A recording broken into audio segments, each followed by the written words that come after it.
Yeah, I seen you a couple of weeks ago, you know what I'm saying, on the move with Exit Fame. Y'all was doing y'all thing, man. Yeah, you know what I'm yeah. saying, vibing out, man. How's that feel, you know what I'm saying, just traveling, doing the shows, man, and just meeting a whole bunch of new people and just, you know, being exposed to like that type of lifestyle. It's dope. It doesn't always align.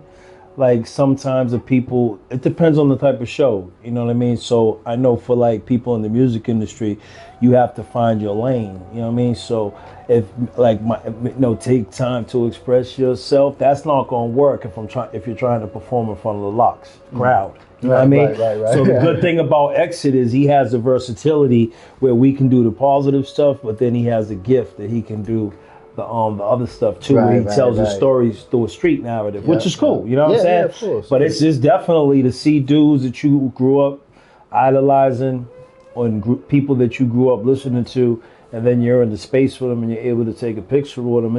It's a dope experience, but it's more like the team that gets formed, and the being able to go into the studio, and then the traveling on the way to a show, and then the connection in the group team chat all week long, brothers pushing each other, and, you know, letting each other know that, you know, we love each other and appreciate each other. That's more valuable than sometimes the show itself, but it's a dope experience, and it's like evolving right in front of your eyes. I still don't even see it as something big, but then like we were just in a video, a thing that got like 1.2 million views. Mad people be like, "Yo, man, I be forgetting like, what are they talking about?" Right. But because it hasn't hit me yet that we're actually making some noise, especially Exit.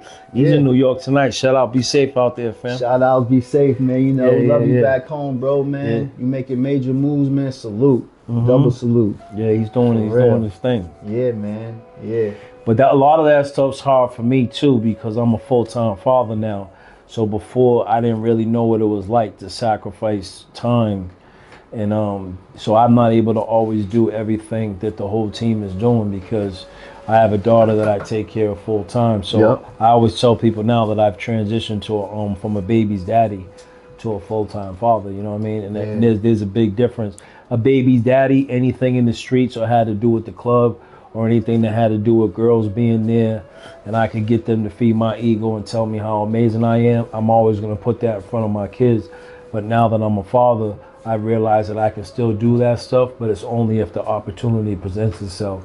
I can't be sitting there and just ditching my kids off with anybody just so that I can be in the streets. You know what I'm saying? Absolutely. So there's a gift and a reward that comes with this, and you know, so it's all about balance and just realizing that like I have to do a certain amount for self-care, a certain amount for my recovery, a certain amount for my LLC, a certain amount for my community, and then I have to do a certain amount just to like make sure I'm getting my rest, and that's a struggle for me because I'm a professional people pleaser.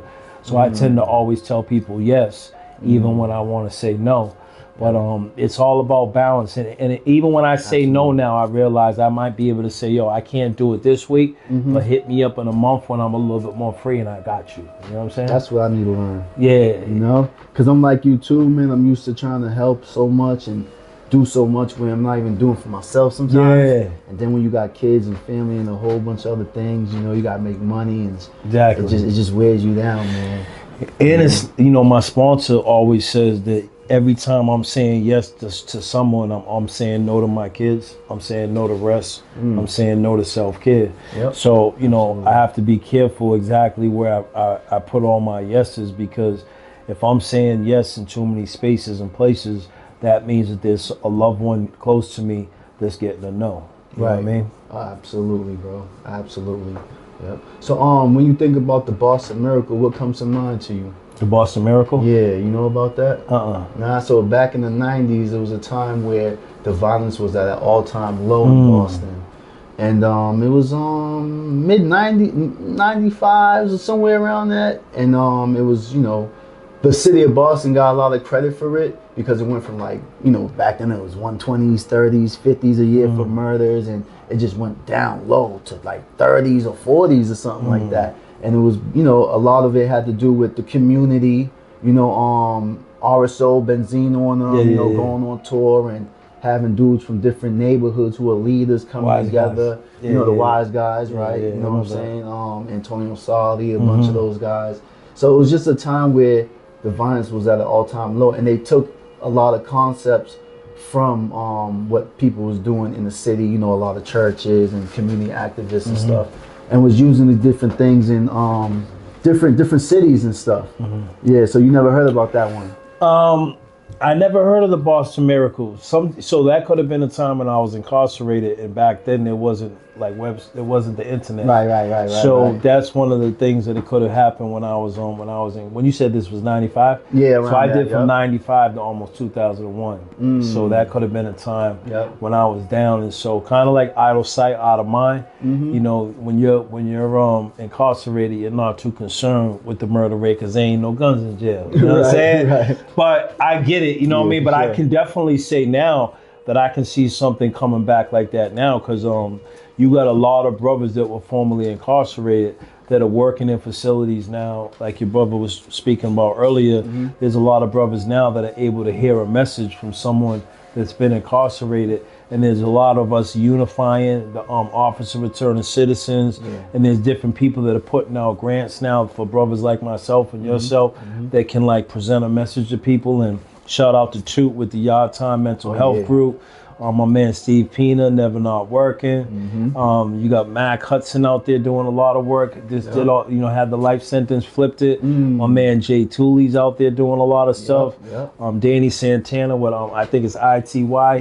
So you got a lot of brothers that were like in the streets, were into the drugs, were into the gangbanging, into the murder and all that stuff, and then are actually out here now trying to like really present a message. So even though when you're scrolling down your timeline, you got the people talking about the drugs and the girls doing whatever they're doing, there's also stuff coming down your timeline of positivity.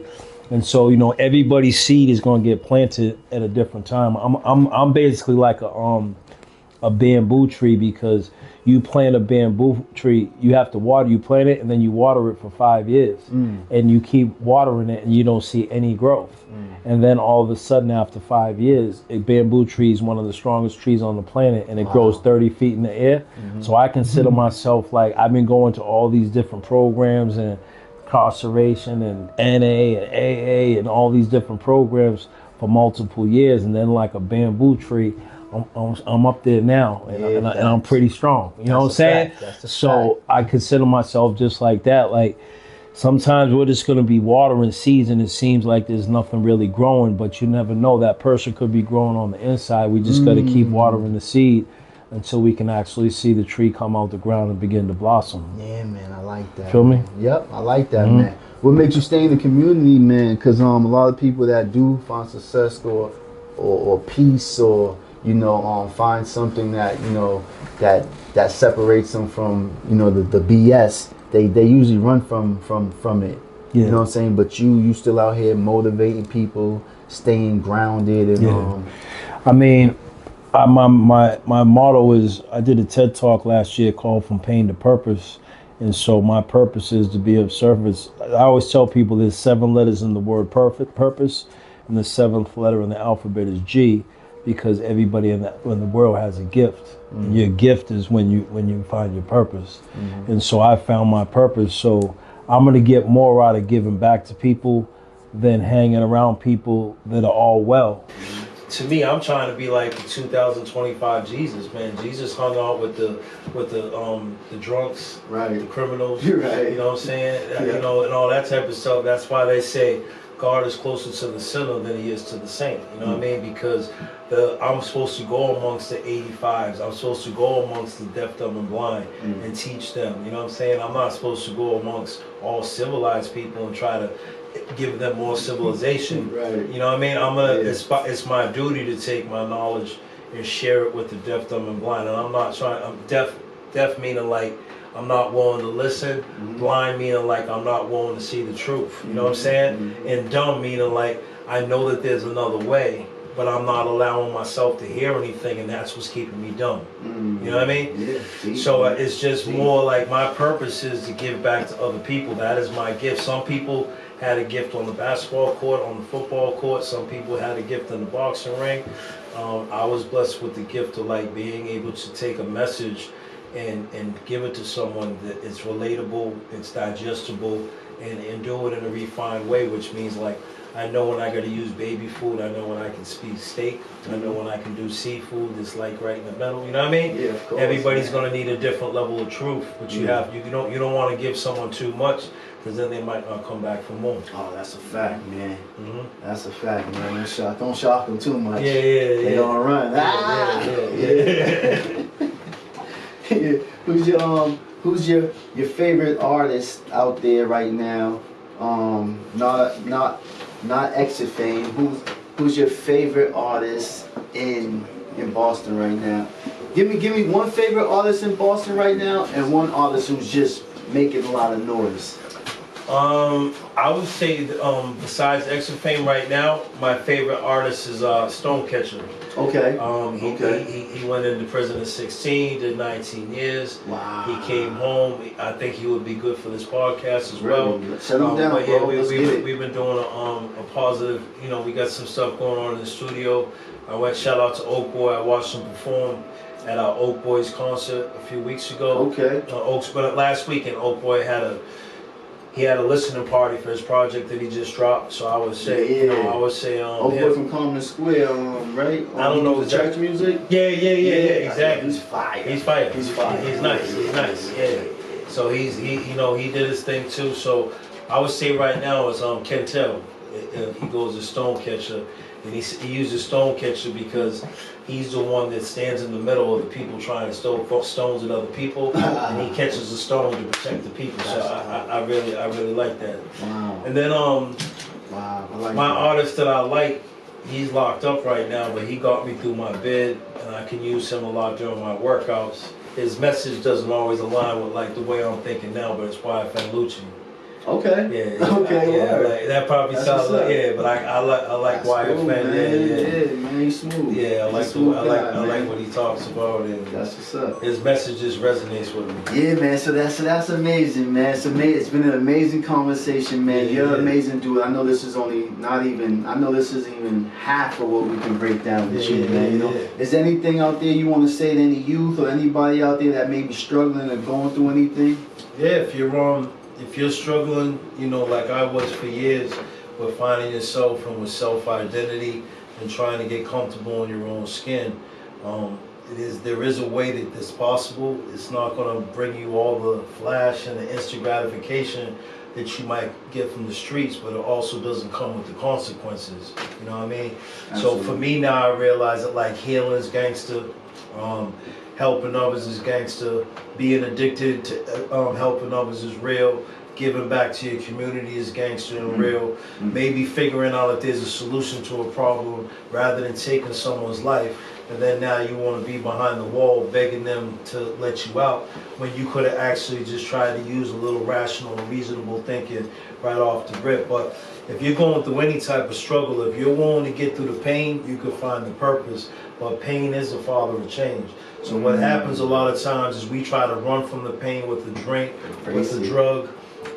We try to run from the pain by like buying things in the store, or trying to like sleep with mad different girls, or being all these different relationships. So we keep buying bigger guns and bigger guns and bigger guns because it gives us a sense that we're like powerful.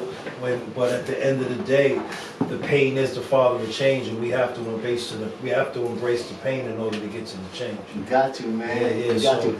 I figured that out too, man. You know, I was looking at. You gotta think about it.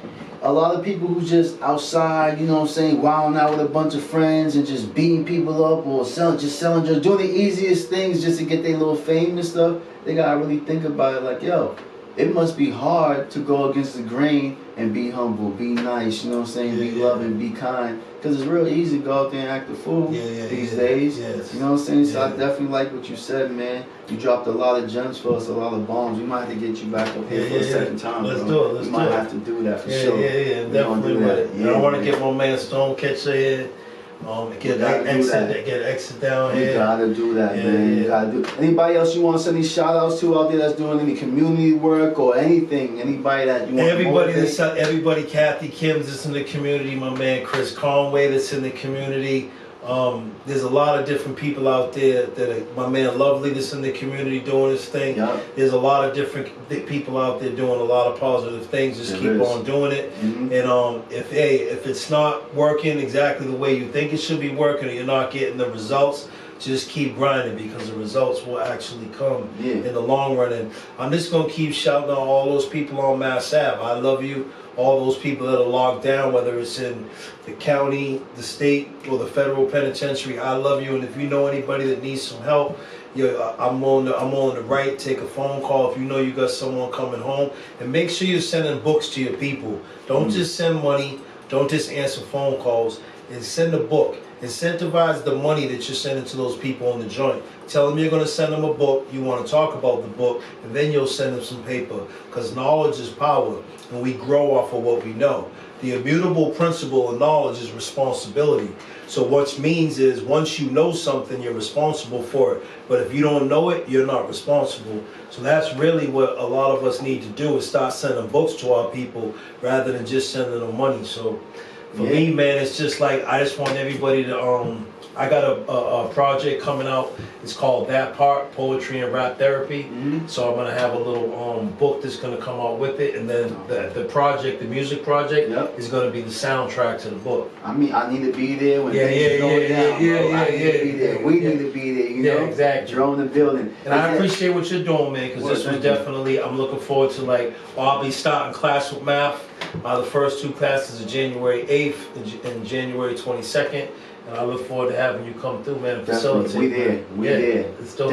You know we there, man. Facilitate. We're going to do some healing circles, y'all. We're going to get it in, man. Y'all know we do a food drive every Saturday on 47 Edgewater Drive. If anybody need food, come down to Mattapan. It don't matter where you from. You could be from Boston, Worcester, Canada. If you can make it down here, we're going to tear you off of the box. Let's go. Appreciate you. We got mathematics in the building. We loving him. We're going to bring him back. You know what I'm saying? We're going to support him. We're going to let him shine out here, man. We're going to keep the haters away, man. And we're going to vibe out, man. We love you, bro. I appreciate you, man. Love each other. Peace. Peace.